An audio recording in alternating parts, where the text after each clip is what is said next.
எண்ணும் எழுத்தும்.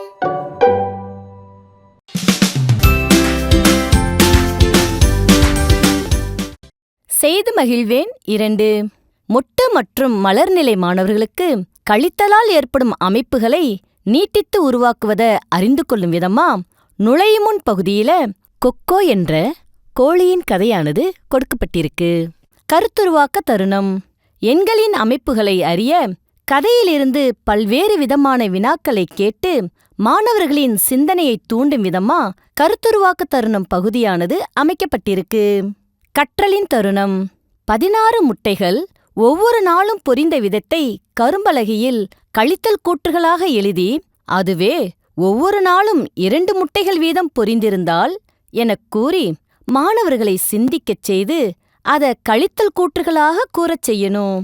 இதேபோல முட்டைகளின் எண்ணிக்கையை மாற்றி மாற்றி கூறி புதிய அமைப்புகளை உருவாக்கி கீழ்மட்ட கரும்பலகையில் எழுதச் செய்யணும். உதவி தேவைப்படும் மாணவர்களுக்கு ஆசிரியர் வழிகாட்டணும். இதன் மூலமா கழிப்பதால் கிடைக்கும் எண்களின் அமைப்புகளை மாணவர்கள் எளிமையா அறிந்து கொள்வாங்க. அப்படித்தானே? நன்றி.